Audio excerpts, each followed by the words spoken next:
Hope in unexpected places. My hands gripped the cold railing as city lights flickered below, the world blurring through my tears. I'd lost my job, my best friend had stopped answering my calls, and every day felt like carrying a boulder up a never-ending hill. The weight of it all pulled at me, whispering that nobody would notice if I slipped away. I stood there, the river rushing beneath, convinced this was the end of my story. Then, out of nowhere, a stranger appeared beside me, their breath clouding in the night air.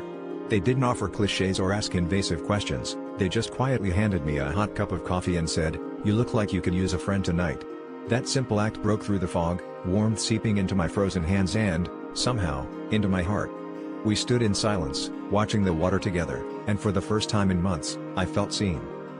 As the minutes ticked by, the strangers shared a bit about their own battles, lost dreams, hard nights, and how a small kindness once saved them, too. Their words stitched a tiny patch of hope onto the tattered fabric of my spirit. I realized I wasn't alone in my pain, and maybe, just maybe, surviving another night could lead to something better. Now, every time I pass that bridge, I remember that hope is contagious, and that one act of kindness can change the entire trajectory of a life. When you feel invisible, remember, there's always someone who cares, even if you haven't met them yet. Sometimes, the bridge that saves you isn't made of steel, but of compassion.